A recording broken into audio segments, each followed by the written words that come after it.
A importância do roteiro, assim, ela é basicamente de tu não esquecer o que tu quer, né? O que me preocupa muitas vezes em trabalhos que eu oriento, que o aluno ele demora para fazer o roteiro, muitas vezes não quer fazer o roteiro, é que se tu pega uma câmera e vai pra rua sem saber o que buscar, tu não vai voltar com nada, tu vai voltar com um montão de material que tu vai acabar não usando na hora da edição, né?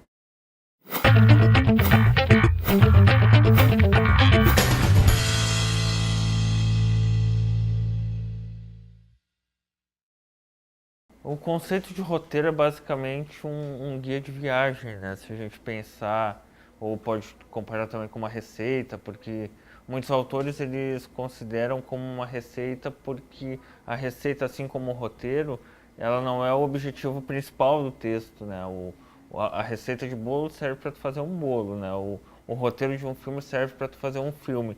Então, a primeira coisa que tu tem que pensar quando tu vai fazer um roteiro é que tu não está escrevendo um texto para o fim de ser um texto, né? Ele vai ser um texto que vai servir para fazer um outro produto. Então a gente tem que também respeitar a parcela de autoria dos outros profissionais, né? O roteirista tem a sua parcela de autoria, uma parcela muito grande, né? O diretor também tem uma parcela grande de autoria e a gente não pode esquecer que o ator também tem a sua parcela de autoria, né?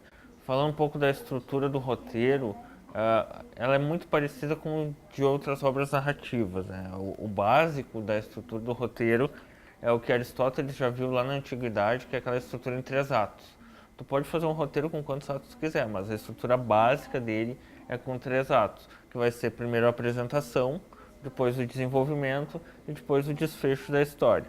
Outros, outros autores também fizeram uma tipificação da, da, da estrutura do roteiro, como Campbell, que fez a Jornada do Herói e tal, que o Campbell ele dividiu de uma forma semelhante ao do Aristóteles, só que ele criou mais passos dentro dessa estrutura de três atos. O Hitchcock já dizia, né? Faça o seu espectador sofrer do início ao final do filme. Então, ele tem que ficar ansioso para ver o que vai acontecer. Ele tem que se importar com algum personagem. A gente tem o que a gente chama de pontos de virada, que vão ser coisas que vão mudar a história de alguma maneira para o nosso espectador ser surpreendido. A surpresa é o básico da história. Sobre os personagens, então, do roteiro, existem basicamente dois tipos de personagem que a gente observa já na literatura, não é uma coisa nova, né? O cinema só se apropriou.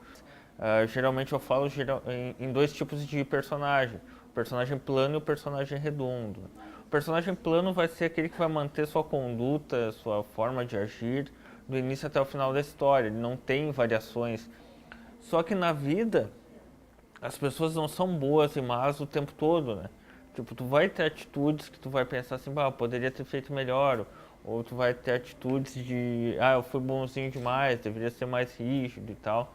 E, e isso é o que dá uma crescente pro personagem. O que a pessoa que está escrevendo o roteiro ela tem que prestar atenção é de escrever sempre pensando em imagens, tá? Tu não vai escrever um roteiro com as firulas que tu faria num texto literário. Então, sempre seu objetivo, ele entra, fala, ele entra, faz tal coisa, e sempre escrever ações visíveis, o que ele faz e não o que ele não faz.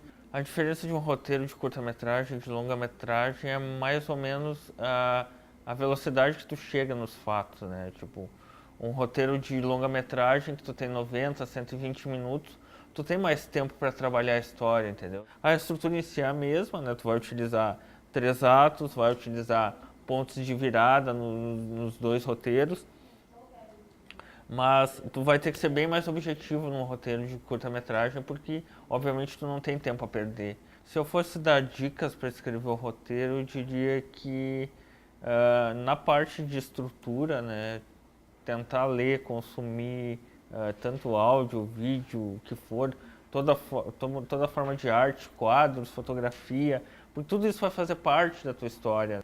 E daí pensar na forma de escrever o roteiro com imagens, né? Esquecer um pouco o que a gente aprende desde o início da escola, né? Outras formas de inspiração é pessoas do nosso cotidiano, né?